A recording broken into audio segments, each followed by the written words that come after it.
Athens, a quiet afternoon, somewhere near the year 262 BCE, an old man walks slowly down the worn stone steps outside a covered colonnade known as the Stoa Poikile, the painted porch. He is close to 98 years old, spine bent from decades of teaching, hands rough from a life that began not in comfort, but in disaster. His name is Zeno of Citium, and for over 30 years, students from across the Mediterranean have gathered under this porch to hear him speak about virtue, discipline, and the mastery of one's own mind. He is, by now, one of the most respected men in Athens. Kings have written to him. The city has offered him citizenship and a golden crown. And yet, on this ordinary afternoon, walking out from his own school, his foot catches on a loose stone. He stumbles. Something in his toe snaps. It is a small injury, the kind anyone might shrug off. But what Zeno does next, in the space of a few strange and quiet minutes, will become one of the most debated deaths in the history of philosophy. To understand why this moment mattered, you have to go back nearly 50 years to a young Phoenician merchant named Zeno, sailing a ship loaded with valuable purple dye from Citium on the island of Cyprus toward the port of Piraeus. He was not a philosopher then. He was a trader, ambitious and practical, chasing profit like any young man of his class. But somewhere off the coast of Greece, his ship was caught in a storm and wrecked. Every good he owned, the entire fortune he had built his life around, sank to the bottom of the sea. He washed ashore in Athens with nothing, no cargo, no income, no plan. He later joked that he had made his most profitable voyage the day he was shipwrecked, because it was in that moment of total loss that his old life ended, and a far stranger, far richer one began. Wandering the city with nothing to do, he stepped into a bookshop and picked up a copy of Xenophon's account of Socrates. It changed everything. Reading about Socrates for the first time, Zeno was struck by something he had never encountered in the world of trade and profit. A man who cared more about the state of his soul than the state of his purse, who faced death itself with calm reasoning instead of fear. Zeno reportedly asked the bookseller where he could find a man like that today. By chance, the cynic philosopher Socrates happened to be walking past the shop at that very moment, and the bookseller pointed him out. Zeno followed him, and for years afterward, studied under Socrates, then under teachers of the Megarian and academic schools, absorbing logic, ethics, and the cynic's radical indifference to wealth and status. He was, by all accounts, a strange student, brilliant but stiff, awkward in company, uncomfortable with the cynic's deliberate shamelessness. He wanted their freedom from external things, but not their disregard for dignity. Slowly, from these fragments of different schools, Zeno began shaping something new, a philosophy that combined logic, physics, and ethics into a single disciplined way of living. He needed a place to teach it. He chose the Stoa Poikile, the painted porch, a public colonnade in the Athenian agora decorated with famous battle murals open to anyone who wished to listen. Unlike Plato's Academy or Aristotle's Lyceum, which required enrollment and fees, Zeno taught in the open air to merchants, laborers, and travelers alongside aristocrats. It was here that the philosophy would eventually take its name, not from Zeno himself, but from the porch where he stood. Stoicism. He taught that the universe was governed by a rational order he called logos, and that human beings shared in that same reason. The path to a good life, he argued, was not chasing pleasure or wealth or reputation, but aligning one's own will with what could actually be controlled, one's judgments, choices, and reactions, while accepting everything else, health, fortune, even death, with steady equanimity. It was a demanding philosophy. It asked people to stop outsourcing their peace of mind to circumstances entirely outside their power. And for 30 years, Zeno lived it as strictly as he taught it. His reputation grew far beyond Athens. Antigonus Roman II, king of Macedon, wrote him letters asking for guidance and invited him to court. Zeno declined, sending former students in his place instead, unwilling to trade his simple life for royal comfort. The Athenians, impressed by his integrity, voted to award him the keys to their city walls and a golden crown, both extraordinary honors for a foreign-born teacher. He turned much of it aside, living instead on barley bread, water, and the occasional honey cake, sleeping in modest quarters, wearing the same rough cloak in winter and summer. Visitors who expected a grand philosopher king found instead an oddly plain, almost severe man, who spoke bluntly and rarely smiled, but whose students adored him with a devotion bordering on reverence. When people mocked his frugality, he reportedly said that he would rather his students imitate his life than his words. This was the entire point of his philosophy, not clever arguments about virtue, but a demonstration, lived daily, that peace did not depend on luxury, praise, or even physical comfort. By his final decades, Zeno had become something like a living monument in Athens, the old sage of the porch still teaching well into his 90s, still walking the same colonnade every morning, still eating the same simple meals. His students had scattered across the Greek world, carrying his ideas with them. That fortune was indifferent, that virtue alone was the true good, that a wise person could remain calm even while the world around them collapsed. He had, by every external measure, proven his own philosophy correct. He had lost a fortune in a shipwreck and built a life of far greater worth from nothing. He had been offered wealth and status and repeatedly chosen discipline instead. His endurance had become legendary. And so, when the accident happened that afternoon outside the Stoa, the stumble, the sudden snap of pain in his toe, no one expected it to mean anything at all. Certainly not to Zeno, a man who had spent his entire adult life demonstrating that physical pain was simply irrelevant to the state of one's soul.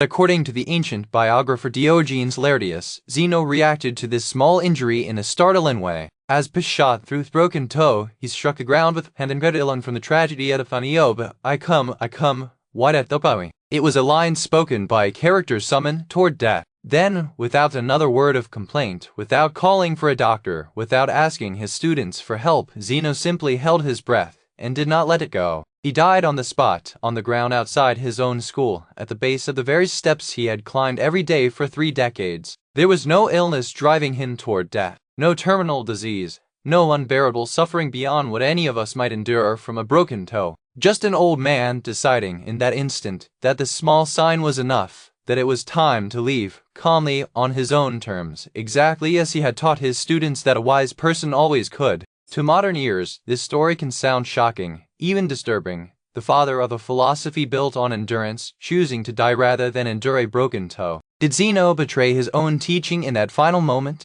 Had decades of preaching resilience collapsed into an old man's impulsive despair? This is the tension worth sitting with, because the answer the Stoics themselves gave was almost the opposite of what it appears to be on the surface. Stoicism never taught that life must be preserved at all costs, or that suffering must always be endured no matter what. It taught something more precise, that a wise person distinguishes between what is within their control and what is not, and acts with reason in both domains. And crucially, the ancient Stoics held that one thing always remained within human control, even when everything else was stripped away: the timing and manner of one's own exit, if life had ceased to serve a rational and virtuous purpose. They called this idea the open door. The Stoics used this metaphor often. Life, they said, is like a well-lit room we have been invited into. We should stay as long as the room serves us, engaging fully with our duties, relationships, and work. But if the room fills with smoke, if conditions make continued rational, virtuous living impossible, the door out is always there, and using it is not weakness but the final exercise of the very freedom Stoicism prizes above all else. This was not an invitation to despair over minor setbacks. It was reserved, in Stoic thought, for situations where dignity, reason, or virtue could no longer be sustained. Whether Zeno's broken toe truly met that threshold is something historians still debate. Some suspect Diogenes Laertius exaggerated or dramatized the tale for effect, as ancient biographers often did with famous deaths. But true or embellished, the story survived for over 2,000 years because it captured something essential about the philosophy Zeno built: that control over one's own mind, even over one's own final moment, mattered more than the length of one's days.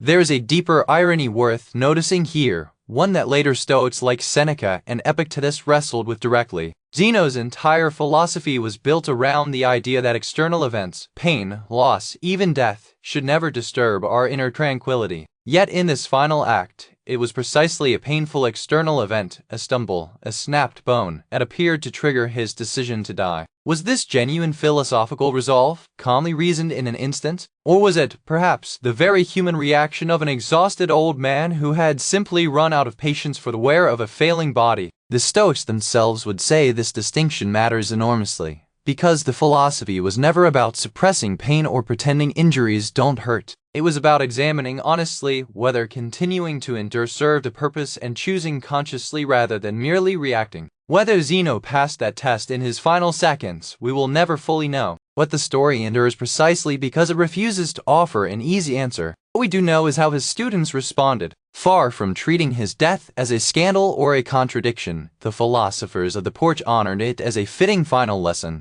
The Athenians, who had already voted him a golden crown during his life, now built him a public tomb in the Ceramicus, the same honored burial ground reserved for the city's greatest citizens, an extraordinary gesture for a foreign-born merchant who had arrived in the city with nothing but a shipwreck behind him. His successor, Cleans, took over leadership of the school and continued teaching under the same porch, refining Zeno's ideas about fate and virtue. Later, Chrysippus would systematize the philosophy into the rigorous logical structure that allowed Stoicism to spread across the Roman world, eventually shaping the minds of Seneca, Epictetus, and the Emperor Marcus Aurelius himself. None of them treated Zeno's death as a failure of his philosophy. They treated it as its final proof, evidence that a person could, in the last instant of life, still choose how the story ended. The lesson buried inside this strange death is not really about suicide at all, despite how the story is often told. It is about the far more ordinary, far more useful skill Zeno spent his whole life trying to teach, recognizing, moment by moment, what is actually within your control and what is not. A broken toe was never within Zeno's control.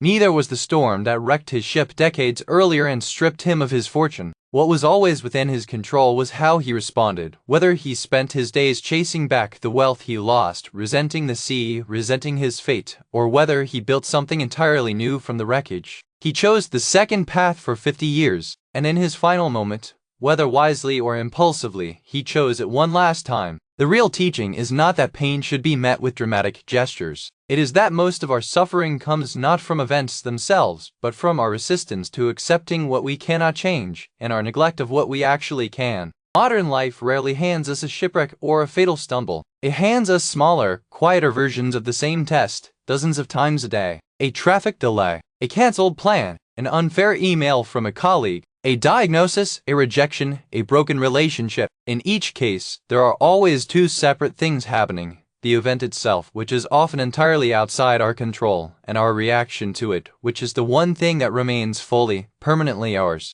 Zeno spent his life training himself to notice that gap between event and reaction, and to place his attention only on the second half. It sounds almost too simple to matter, but so does most real wisdom, until you actually try to practice it under pressure, when your ship is sinking or your body is failing you and the easy thing would be to collapse into despair. Zeno never claimed the practice was easy. He simply insisted it was possible, and he spent 50 years demonstrating it, in a plain cloak, under a painted porch to anyone willing to stop and listen. So here is the one thing you can do today, drawn directly from a philosopher who turned a shipwreck into a school and, according to legend, turned a broken toe into his final lesson. The next time something goes wrong, something small, an inconvenience, an insult, a minor injury, pause before reacting. Ask yourself a single question, the same question Zeno effectively asked with his entire life. Is this within my control, or is it not? If it is not, practice releasing your grip on it immediately, the way he released his fortune at the bottom of the sea. If it is within your control, act on it calmly, without drama, the way he built an entire philosophy from nothing rather than mourning what he lost. You do not need a shipwreck to practice this. You only need today's small frustration, met for once with a moment of honest reflection instead of an automatic reaction. That pause, repeated daily, was Zeno's entire life's work. It cost him nothing, and it remains, 23 centuries later, entirely free.